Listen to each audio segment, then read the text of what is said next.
Hi, my name is Holly. Thank you for joining me.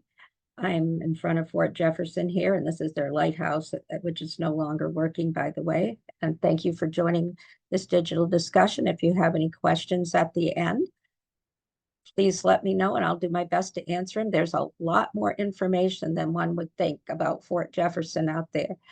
I'll tell you a little more about it, and I hope I'll get you interested enough to look into it yourself. And obviously, this is an aerial view, and most of the island is taken up by the fort. I believe it's about 11 acres, the fort, and 16 altogether. Ponce de Leon discovered the dry Tortugas in 1513. There he caught over 1,000 sea turtle, over 100, sea turtles. Since then, the islands have been called the Tortugas turtles. In the 16 and 1700s, the area around the islands was used by pirates as a base for attacking merchant shipping in the Gulf. Following the War of 1812, a group of forts from Maine to Texas were envisioned to provide defense for the United States, and Fort Jefferson was constructed to protect the southern coastline of the United States and commerce to and from the Mississippi River. Fort Jefferson was planned to be the greatest of the forts. And it's actually located, I'm covering it up, I'm sorry about that, but it's actually right here, and that is Garden Key, and that's what it is located on. But there's several islands. I believe there are 16 maybe, but don't quote me on that. But there were 16. Some have disappeared over the years since the 1800s. Additionally, Fort Jefferson was built to protect one of the most strategic deep water anchorages in North America. By strengthening this extensive harbor, the United States supported an important advance post for ships patrolling the Gulf of Mexico and the Straits of Florida. Located within the islands and shoals of the dry Tortugas, the harbor offered ships the chance to resupply or seek refuge from storms. And from what I've read, the storms become extremely intense on Garden Key. The location of the Tortugas by one of the world's busiest shipping lanes was its greatest military asset. Though passing ships could avoid the largest of Fort Jefferson's guns, they could not avoid the warships that used the harbor. So it sounds perfect, right? Except there will be some problems. In 1829, the United States government realized the islands making up the dry Tortugas would be an ideal location to protect the entrance to the Gulf of Mexico and control the trade routes to Louisiana. The government needed a presence to guard this area, and they did so by planning to build a military facility on one of the islands of the dry Tortugas. After the U.S. government purchased Florida from Spain in 1822, Commodore David Porter, there he is over there, was sent by the Navy to the islands to determine if they were suitable for building a military fortress. Porter was not optimistic when he saw the islands, and his letters preserved by the National Park Service show his dislike for a military facility in the dry Tortugas, but they have no fresh water, which is a big deal, and furnish scarcely enough land to place a fortification. I told you how much it took up. And it's doubtful if they have solidity enough to bear one, meaning that it could sink, which actually part of it has, and it's caused damage over the years, according to one of the letters written by Porter. And so his opinion was, no, this is not a good idea. However, not everyone shares that view, and Commodore John Rogers and a group of engineers went to the dry Tortugas, and they thought it was in a great location for a fort. The water's not going to be a problem. No fresh water. Let's see. There he is, Rogers. Believed the islands would be able to sustain a fortified structure, but there was one problem he saw on the islands. No fresh water, but cisterns on the island, they could collect rainwater and everything would be hunky-dory. Let's see if that's what happened. And we're going to talk about other subjects too, other than the structure and how it was built and the lack of water, but just getting to that other area. Okay, so here's Fort Jefferson. It is built with 16 million bricks. This is one of their slides they have at Fort Jefferson. To hold the Tortugas anchorage against a strong naval attack. Complications. Oh, it's 10 acres. Other places I have read 11. You'll find this one particular topic, I have found a lot of contradictory information, as you'll see as I go along. Major supply ports. How are you going to get supplies there? They are from 500 miles, the closest, Pensacola, or more for brick and lumber, or 1,400 miles away, New York, cement and stone. It is the Army Engineer Corps' first big submarine construction. Submarine, not submarine. Concrete foundations, 2 feet thick, 14 feet wide, and a mile long to be built below sea level. So you're going to have to adjust your design for that. And I'm sure that you're thinking, couldn't they see there'll be problems? I think they were cautiously optimistic design. This 3-tier fort was planned for over 400 guns so that 125 of them could simultaneously zero in on the same target. Eventually, nature, the ultimate realist, defeated man's design. And it says on your walk, you'll see how and why. You'll find this out. And here's the cisterns here below ground level. So think about what possibly could happen. And I think they believe this is from maybe the 40s. Fort Jefferson was designed as the largest third system brick and masonry fort in the U.S., constructed between 1845 and 1876. It was to be a 3-tiered, 6-sided, 420-gun fort with 2 sides measuring 325 feet, 4 sides measuring 477 feet, and bastions at each corner. 16 million bricks were used in its construction. No wonder it took so long. Before the Civil War, the bricks came from Pensacola and were more yellow in color. During and after the war, the bricks came from Maine. I think that is correct, though I've seen New York elsewhere, and were red because the Confederacy was not going to be sharing for the U.S. to build this fortification at that point. The line of construction where the bricks change can be seen at the top of the walls of the fort, and even though it's black and white, you can see it too. The guns were to be mounted inside the walls in a string of 303 open vaulted casements. This is a very ambitious project, facing through the large totem shutters and along the top barbette tier. The 3rd tier of casements was never built. They never finished this. The fort, like all other third system forts, was made obsolete by large rifled cannons that could penetrate the bricks and masonry walls. The destruction of Fort Pulaski, which is outside of Savannah, Georgia, by Union batteries in April 1862 signaled the end of the third system forts, because you could blow those things that get your projectiles through those walls. It wasn't safe, and they really attacked the Confederates heavy in Fort Pulaski. I have been there. If anybody wants to know, I have not yet been to Fort Jefferson. There's only 2 ways to get there: by a boat that's allowed to go there, or by a plane that is also allowed to go there. Though I would love to visit it, not to live, but to see what it's like. What are some of the problems? Fort engineers designed an innovative system to collect and store rainwater to provide fresh water for the islands. There's 1,500 planned residents, actually 2,000. A lot of them are going to end up being prisoners. Garden Key, where it's located, receives about 30 inches of rain a year. Rain falling on the fort's top tier filtered down through sand to drain pipes in the wall and into 109 cisterns beneath the casements on the fort's first level.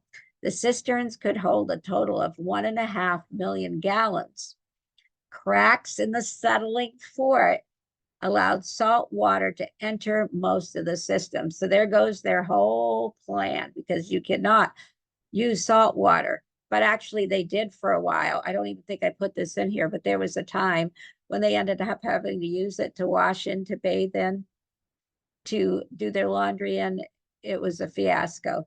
But it didn't affect the 92,000 gallon cistern that's on the parade field, and that is still in use today. The fort continues to face a lack of fresh water, and they installed steam condensers to desalinate the water. But it is an ongoing battle. They don't have enough water. Today, I believe there's about 8 people from the National Park Service that live there, but it is a constant effort. There is not enough. And yes, Porter was right. Not having fresh water is a big issue. And then there's water in the dry Tortugas. It says Fort engineers designed an innovative system to collect and save rainwater. I'm reading the signage to provide fresh water for the island's 1,500 planned residents. And as I said, other places you read 2000, and I read this to you, so they still have that today. And the opening on your right here held a water filter. There's old cistern openings over here. Here's the cistern there.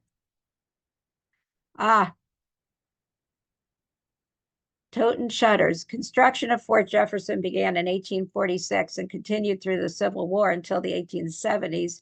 And I told you it was part of the third system of seacoast fortifications, which means we're going to have one all the way down the eastern seaboard. One of the most unique features about Fort Jefferson is the original iron Totten shutters, uniquely designed and a highly engineered defense feature. Ultimately, the Totten shutters became the first time that armor became a standard element of harbor defenses as a result of experimentation and study by one man, Joseph Totten. But remember, where are they? They're on an island with no fresh water by the sea, and there's iron. What's going to happen? You probably don't need me to tell you. And it was allowed, guns could swivel at a 60-degree angle, literally providing an optimal firing range. He developed a shutter system that opened upon the firing of a projectile and then immediately slammed shut, which protected the guns and the personnel from returning fire. This incredible engineering is referred to as the Totten shutter. The basic elements that make up a Totten shutter assembly consist of exterior and interior elements and swinging doors. On the exterior face of the scarp wall, an iron breastplate frames the opening, while a header sill and side jambs frame the exterior side of the smaller opening. It is here that the 2 shutter doors are hinged to fly open when the projectile is fired and then shut immediately. And you can see them on the island today. But what's the problem? I mean, you see this? You can tell what that is. That is rust. Due to the extreme marine environment at the dry Tortugas, the original Totten shutters have severely rusted and expanded and create delamination of the brick from the scarp wall and the loss of historic material. And they're doing a multi-phase project. I believe this part has been done, but there's things always going on. So they had to remove all these Totten shutters and stabilize the exterior walls. It's a complete rebuilding of the embrasures with replicated shutters, not made from iron, but made from Portland cement and lime, and combining original salvage historic brick and new brick to rebuild collapsed parts of the assembly. So it's an ongoing battle with them against the nature that's there. Construction of Fort Jefferson, yes, it is named after President Thomas Jefferson, began in December 1846 on Garden Key. The new fort was built so that Garden Key Lighthouse and Lighthouse Keeper's Cottage were within the walls of the fort, and that lighthouse was used to guide ships through the waters of the dry Tortugas, which isn't an easy area to go through, until a metal light tower was installed on the adjacent wall of the fort in 1876. The original brick lighthouse was taken down in 1877. Shipwrecks and navigation issues increased until 1858, when a better lighthouse, the dry Tortugas Light, so on an adjacent island, now known as Loggerhead Light, was constructed on Loggerhead Key. The one on Garden Key was downgraded to a 4th order harbor light and renamed Tortugas Harbor Light. A hurricane in October of 1873 delivered a terrible blow to the dry Tortugas. Garden Key Lighthouse was badly damaged, and although repairs were made, the lighthouse inspectors recommended that the tower be torn down and replaced by an iron structure erected on the walls of the fort. Congress appropriated $5,000 for the new structure on March 3, 1875, and the hexagonal three-story tower made of boilerplate iron was in place atop Bastion C for its first lighting on April 5th, 1876. The new tower was 93 feet east of the original lighthouse. 3 red sectors were added to the fixed white light in 1893. A large fire on Garden Key in 1912 destroyed the keeper's dwelling and led to the installation of an automated acetylene light that same year. That light was discontinued in 1921, though a decorative light was later placed in the tower. That's still there. And the remote group of islands was named the Fort Jefferson National Monument by President Roosevelt in 1935 and became Dry Tortugas National Park in 1992. Fort Jefferson's primary purpose was a refueling and supply port for the Navy fleet, but due to its location, it became part of our national security. The fort was designed to hold 2,000 soldiers. Several places you see it says 1,500. We know it was somewhere along those numbers. The lives of the soldiers were an integral part of the fort's history. It was an extremely hard way of life on Fort Jefferson, but for the soldiers, it was necessary to maintain national security of the Gulf Straits, even if it meant living a life, which is pretty much the truth, of isolation and deprivation. And this is part of the 13-acre parade ground containing an additional pile of magazines, headquarters, a hospital, officer quarters, and 3 large barracks. And the enslaved at Fort Jefferson. Well, there's Fort Jefferson in 1861. These are some people building it. The Dry Tortugas National Park, by the way, today, I guess, has about 7 islands. And many historians, by the way, say that it was an experiment in folly. It was also dubbed America's Devil's Island. An armada of skilled workers included stonemasons, specialty carpenters, and blacksmiths. Many were civilians who lived in Key West, about 70 miles away, and they were free to come and go. But there was also a legion of black slaves. They were the largest, or the enslaved, they were the largest group of laborers during that time period. They endured years of degradation that was sanctioned by the U.S. government and the state of Florida. They lived under some inhumane conditions. It was a hard life there, but for the enslaved, it was almost impossible. Many were wearing leg irons as they worked. Many slave holders, including those from the North, because this is before they no longer had slaves in that part, would bring their enslaved people there to work. And also, hundreds of slaves toiled in the sun. And that's something I read about a lot, is how intense it was there. Many did not attempt to escape because there's miles of dangerous reefs. They're 70 miles away from Key West. It is a part of the Underground Railroad. You're going to ask me, how could that be? Well, it is because on July 10th, 1847, according to the National Park Service, 7 enslaved left Garden Key after they commanded all of the seaworthy vessels, 3 schooners, and the small boat belonging to the lighthouse keeper, and they set off towards Loggerhead Key. They were living under horrific conditions.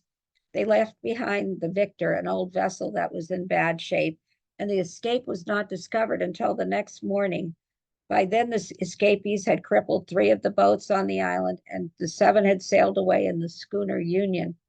With daylight, the Garden Key lighthouse keeper spotted the Union about 15 miles away and alerted officers at the fort. The Victor was quickly repaired, and its crew of 8 men pursued the escaped slaves. Because there was no wind, the crew had to use oars. And knowing that they were dealing with very courageous enslaved people, the pursuers pulled the oars to the maximum and were closing the gap because they felt they couldn't let them go. The enslaved knew their pursuers were gaining on them, so they destroyed the mast on the Union, disabled the rudder, and crowded into a small boat. They pulled southward. Meanwhile, an approaching storm forced the government men to return to Garden Key, where they arrived at midnight. Somehow, the enslaved survived the storm, and pulling their oars for 2 days, they went eastward along the Florida Straits. When they reached Key Vaca, 120 miles east of Fort Jefferson, they were spotted. And several ships chased them, and their abandoned boat was found a day later on Long Key. And coming ashore, the pursuers began firing their weapons in an effort to frighten the fleeing men. According to the National Park Service, to avoid capture, they ran for the beach on the other side of the island near Indian Key, and they desperately fled into the water. And the chase finally came to an end as a boat from the sloop Key West grabbed the fleeing men from the water and took them to Key West. After an exhausting journey, the men had failed in their quest for freedom. 2 leaders in the group were returned to their owners, and I'm going to put that in quotes, and the remaining 5 were sent back to Fort Jefferson.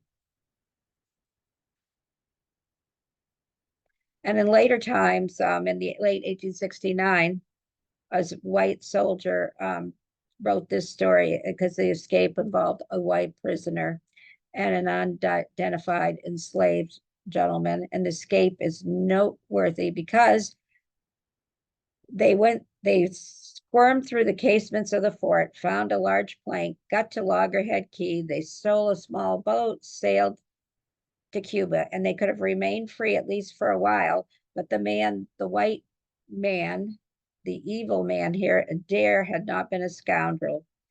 But instead, he decided that he was going to try to sell the black man back into a life of slavery.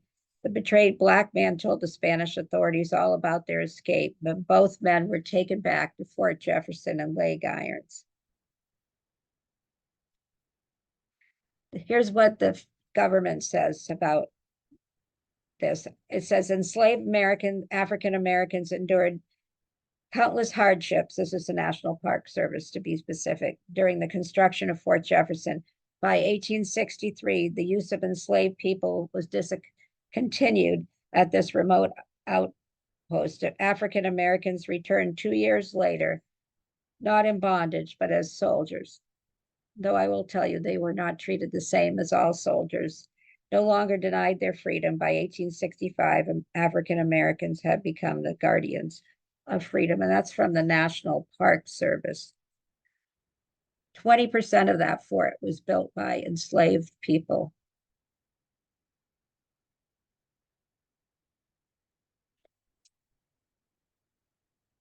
Almost all of the quarters of the garrison during the Civil War were wooden sheds and tents inside the parade ground.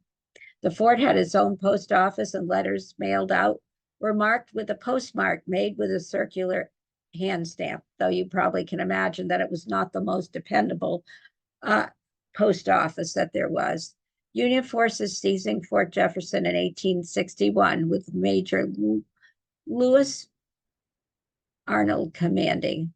Harper's Weekly magazine published a description of the fort and its commanders in February of 1861. In 1861 to 1862, the fort was used as a supply depot for the distribution of rations and weapons to federal troops in the Mississippi Delta, and as a supply and fueling station for the naval troops engaged in the blockade of the Confederacy. The fort also served as a federal prison. When the Civil War began in 1861, 62 men of the 2nd U.S. Artillery Regiment under Major Lewis Golding Arnold was sent to protect Fort Jefferson.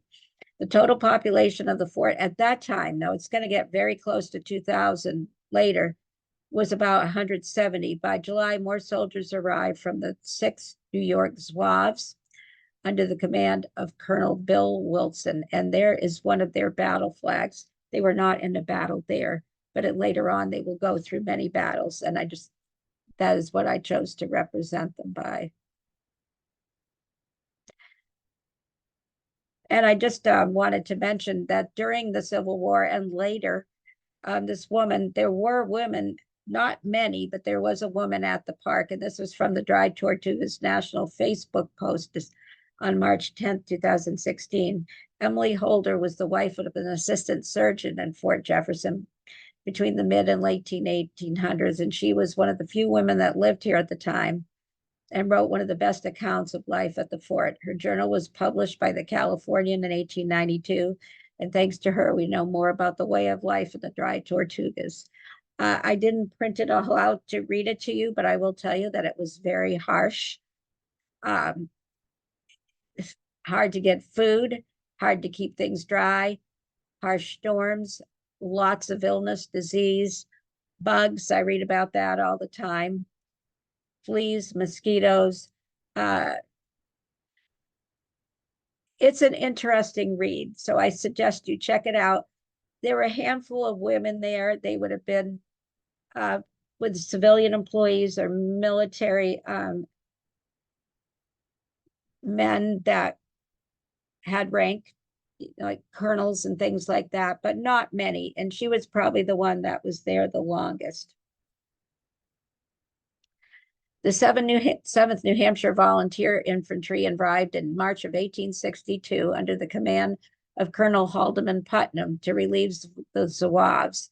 The 19th New York Volunteer Regiment, under the command of Lieutenant Colonel Lewis Tennelly, relieved the New Hampshire soldiers in June of 1862, and they were relieved by the 47th Pennsylvania in December, and then they were relieved in March of 1864, so they were there quite a while, by the 110th New York Volunteer Infantry, and that's the lieutenant colonel from the 90th New York.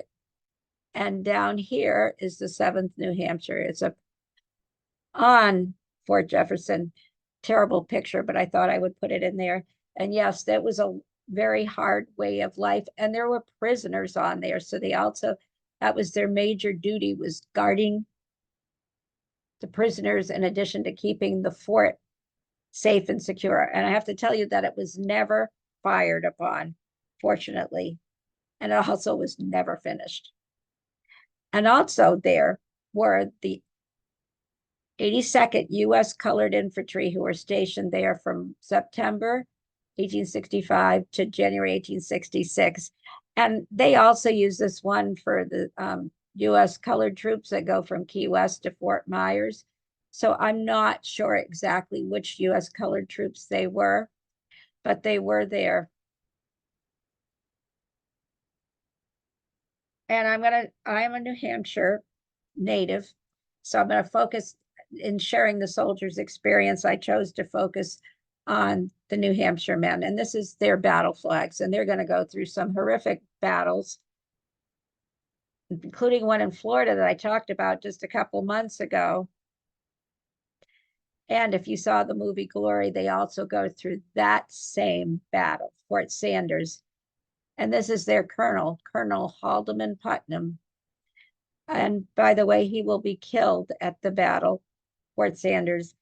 And he was only 27 years old. His body was never recovered, along with that of Robert Gould Shaw and many of the men from New Hampshire, as well, of course, as the U.S. 54th Massachusetts, U.S. colored troops that were led by Shaw. But to get back to our subject at hand here, I'll tell you a little bit about the 7th New Hampshire, that they were raised by a Colonel Joseph Abbott, who he didn't do very well at the Battle of Olustee. I'll just leave that there. But he raised the regiment in Manchester, New Hampshire. But Colonel Haldeman Putnam was an experienced Army officer. He was designated its colonel.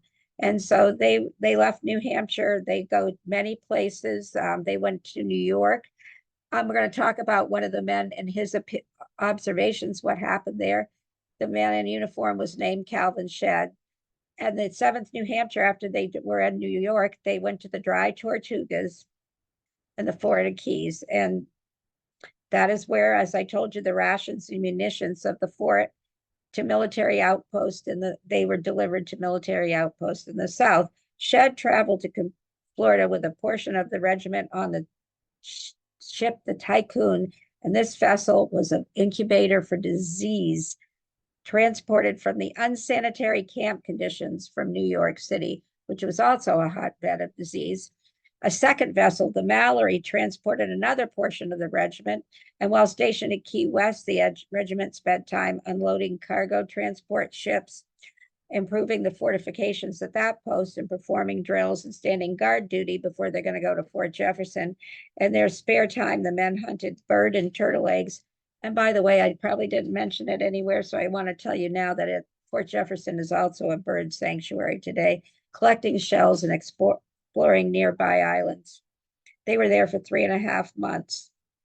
And the disease was unbelievable that they faced.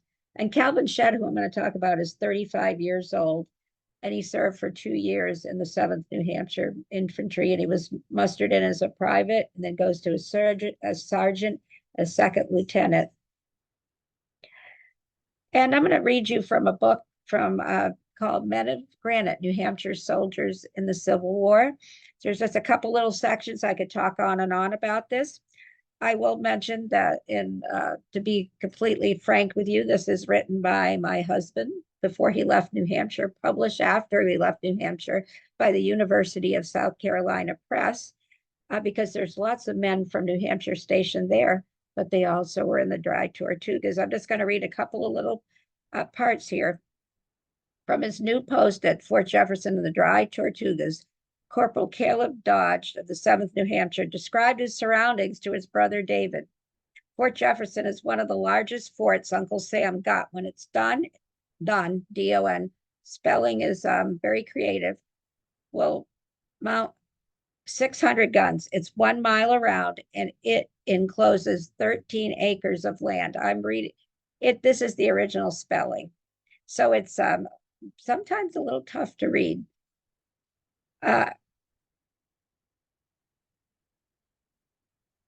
So that just tells you a little bit there. And it also says that the 7th New Hampshire received orders to leave New York for the dry Tortugas, 70 miles west of Key West, Florida. Colonel Putnam and 6 companies of the 7th left aboard the Mallory. I told you that. The other 6 companies under Lieutenant Colonel Abbott left on the bark Tycoon, both left on the same day, but they arrived 7 days apart because the Tycoon was shorter in duration because the other ship experienced an outbreak of smallpox. The Mallory's longer time at sea was because of storms and days of buffeting. The 7th New Hampshire's duty at the dry Tortugas, by the way, was to garrison and protect Fort Jefferson. But that just gives you a little bit of the information there. So we got a smallpox outbreak on one ship. We've got storms and days of buffeting at sea. And they're not even in a battle, and already it's a hard time. So I just thought some of the 7th New Hampshire's experience would kind of tell you what it was like for all those soldiers there. Southeast of New Orleans, Caleb Dodge of the 7th New Hampshire at Fort Jefferson at the dry Tortugas described the troubles of his regiment. This is a healthy place if we had not the smallpox. I don't think we should have lost a man, but we've lost about 20 men with the smallpox. We're in a barracks now. It is a tip-top place. All the trouble, remember the creative spelling, there is fleas and mosquitoes are so thick that we are most et up with them. I have been to the captain and heard some news all about a big battle in Mississippi. I hope it may prove true. Dodge may have been referring to the bombardment of New Orleans, but because of the remote location of Fort Jefferson, he most likely just heard about the Battle of Shiloh that had occurred 2 weeks earlier in the Southwest Tennessee. And the following month, Sergeant Shedd of the 7th New Hampshire was in good spirits when he wrote to his wife about Colonel Putnam's arrival. Remember, they got delayed by 7 days. Colonel Putnam arrived Yesterday, I formed the guard in good style and stood at present arms when he passed through the sally port. He raised his cap to us and looked bully, and pleased the regiment thinks more of him than all the other officers. And by the way, he will tell how much they don't like the officers. One of the most colorful characters in the 7th New Hampshire was Hammond Maynard of Lebanon, New Hampshire, to whom the men in Company C referred to as Shaker, a reference to the Shaker country in northwestern New Hampshire. And here it says, Sergeant Shaker is busy Sundays and evenings teaching these slaves to read. They are extremely pleased when they can spell words of 3 letters that they astonish themselves in the progress they make. I realize I am reading this. I don't agree with the tone or how he is referring to them. Private Maynard, seriously wounded at the Battle of Olustee, was discharged 4 months later. So that gives you a little feel. And yes, there were still some people, but they were by 1860, after 1863, they would have no longer been enslaved on the island. Here's somebody that maybe you've heard of. And one of the things they like to say about him is his name is still Mudd. This is Dr. Samuel Mudd. Some of you may have heard about him. He is considered to have helped the Lincoln conspirators. What happened? John Booth Wilkes, who assassinated President Abraham Lincoln, and he had many other people that joined in. Some people believe these people are guilty, some not. Some were hung. Dr. Mudd was found guilty because when Booth showed up at his home, he set his leg. They said that he had met Booth before and would have surely recognized him. So he was convicted by a military tribunal, because these were military cases, to be incarcerated for life at Fort Jefferson. He arrived in July of 1865 with the 3 other conspirators and the assassination, and the fortress was transformed into a prison. And that's where he is put there. In July 1865, when the conspirators arrived, 30 officers and 531 enlisted men augmented the fort's defenses. But Mudd is put in a cell with O'Laughlin, Arnold, and Spangler. Those are the other conspirators that got life sentences instead of being hung. And the goings of the fort's inhabitant across the prairie ground could be viewed. It was comfortable compared to the dungeon, a first floor cell where Mudd was sent temporarily after he tried and failed to escape on the supply boat. There was one small window that overlooked the moat where the fort's toilets emptied. Mudd suffered through a monotonous diet of bread, coffee, potatoes, and onions. He refused to eat the meat because it was full of bugs and sticks and dirt. Mudd complained about the squalid conditions in letters to his wife. He said, I'm nearly worn out. The weather is almost suffocating. There's no air conditioning there. And millions of mosquitoes, fleas, and bed bugs infest the whole island. We can't rest day or night in peace because of the mosquitoes.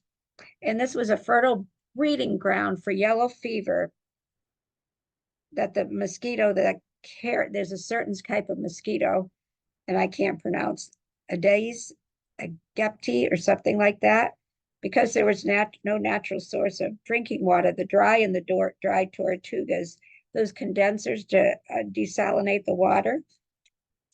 And then they stored that in open barrels, and that attracted the mosquitoes there. And by the way, I have to mention that Mudd said that he was not guilty, that he did not recognize him, and he was just doing his duty as a doctor. You can read about him and decide whether or not you think that's true, but I will tell you, they do have a sign outside his cell, and it said imprisoned, and it said But wait, no, I won't read that to you because I want to tell you what changes for him and why he doesn't stay there forever and ever like he was supposed to. Remember, this is called America's Devil's Island.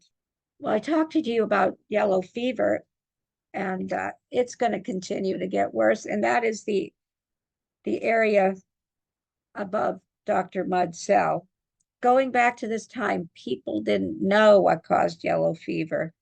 The most common popular theory was bad air brought on the high fever and delirium, bleeding from the eyes, nose, and ears, digested blood that came up as black vomit, and the jaundice that turned yellow that gave the fever its name. The first case emerged on August 18th, 1867. There were 3 more by August 21st. By this time, the number of prisoners at Fort Jefferson had dwindled to 52, but hundreds of officers and soldiers remained stationed there. Cases spread. 30 men in Company M got sick in a single night. And Mudd said there was a panic. So, not knowing the precise cause of the fever, the fort's commanding officer focused on containing the outbreak amongst the inhabitants as best he could. For men already showing symptoms, he had the post physician Joseph Smith set up a quarantine hospital on Sand Key. 2.5 miles away, 2 companies were shipped to the other keys to keep them from contagion and 2 to remain to guard the inmates. That left 387 souls at the fort. Smith contracted the fever on September 5th and died 3 days later. Mudd volunteered to take over the main hospital at Fort Jefferson, but not without some bitterness towards the government that imprisoned him. Deprived of liberty, banished from home, family, and friends, bound in chains, Mudd wrote, for having exercised a simple act of common humanity in setting the leg of a man whose insane act I had no sympathy, but which was in line with my professional calling. It was but natural that resentment and fear should rankle in my heart, but once committed, he threw himself into the patient's care, and nobody can, and those are called the loopholes, by the way. The medical treatments, I mean, he worked hard, but things today, they gave him a drug that contained mercury to induce vomiting. Can you imagine that? He had them drink warm herbal tea, but no water. There was mercury. But he worked hard to save them. But he did some good things. He closed down Sand Key quarantine and treated those patients at the main hospital, believing that having them isolated there would ensure their deaths and do nothing to stop the fever spread. And he did some other good things, despite what now we look on as questionable medical tactics. He demanded clean bedding and clothes for the sick. Before he took over, when some had died, they throw the next patient into the same bed. Remember, they're not thinking about the causes of the diseases. What he really did was do hygienic steps that saved people's lives. And there is a sign up there on his cell that talks about his heroics. By October 1st, nearly all of them were ill, and an elderly doctor from Key West arrived to help Mudd with the cascade of cases. The fever raged in our midst, creating havoc among those dwelling there. He was never idle, Arnold wrote. And by the way, one of the conspirators, Michael O'Laughlin, died from yellow fever. Of 270 cases, only 38 patients died. Mortality rates from other outbreaks in the second half of the 19th century were much worse. In 1873, it hit again, and this time 14 of the 37 affected men died, a mortality rate of nearly 37%. This is a low rate, and it's because of what he did with the hygiene. A grateful survivor, a Lieutenant Zelinsky, petitioned the U.S. President Johnson to have Mudd receive clemency. This is what he said. He inspired the hopeless with courage, and by his constant presence in the midst of danger and infection, regardless of his own life, tranquilized the fearful and desponding. Many here have experienced his kind and judicious treatment can never repay him. 299 other officers and soldiers signed it. Mudd sends a copy to his wife, who had visited Johnson several times. there was more direct access to a president at that time for his husband's release, and she circulated around Washington, and a delegation of Maryland politicians met with Johnson at the White House and delivered this to the president. And they argued that the three conspirators, Maude, Arnold, and Spangler, should be pardoned because they had nothing to do with assassinating Lincoln. And less than a month of that, President Johnson, just before he was to leave office, one of the few things he did, he summoned her to, he's not my favorite president, Mrs. Mudd to the White House and gave her a copy of the pardon. His life sentence was dismissed and he departed Fort Jefferson forever. He was just 35 years old. And if you saw that picture, he looked much older, but his presence is still vivid at Fort Jefferson. There's a plaque there that said Samuel Mudd devoted himself to the care and cure of the sick and earned the admiration and gratitude of all who experienced generous and faithful service to humanity. And I can't disagree. He did. The hygiene saved many lives there. What happened was he did start out working as a doctor when he was first there, but then he tried to escape and they had him work as a carpenter. And I'll let you debate on whether or not you think that he deserved that life sentence. And there's his cell. One of his, whoso entereth here leaveth all hopes behind. And there's that plaque. I just point out Key West during the 1940s. These are linen postcards. Construction of Fort Jefferson continued past the end of the Civil War. A large seawall finished in 1872 brought the total number of large caliber guns to 243. None were ever fired. This is already an obsolete fort. By 1874, with construction continuing, only a handful of soldiers were stationed at Fort Jefferson. The fort was never fully constructed, and despite its large size, it's still considered to be unfinished. By 1894, and that's just showing you some damage from one of the hurricanes more recently, the fort was abandoned except for its occasional use as a quarantine station by the Marine Hospital Service. It wasn't long until the fort fell into disarray, and some of the problems first brought up by Porter, who could say, "I told you so," became apparent. And there were many. I mean, it's isolated. There's insects, intense heat. There's no fresh water. Abandoned by the Army in 1874, the fort was later used as a coaling station for warships. Fort Jefferson remained unoccupied until 1898, when the Spanish-American War broke out, and it was necessary once again to staff it. The site was also established as a federal bird reservation. Oh, I did put it in there in 1908, but by 1934, it was basically a crumbling ruin. They weren't maintaining it. In 1898, the USS Maine sailed from the Tortugas on a fateful journey to the Havana, Cuba. We still don't know if it was deliberately blown up or accidentally happened. Though used briefly during both World Wars, its reputation as the guardian of the Gulf had long since passed. After President Franklin Delano Roosevelt designated the area as Fort Jefferson National Monument, the WPA began work to renovate and preserve it. Fort Jefferson was added to the National Register of Historic Places in 1970 and became a national park in 1992.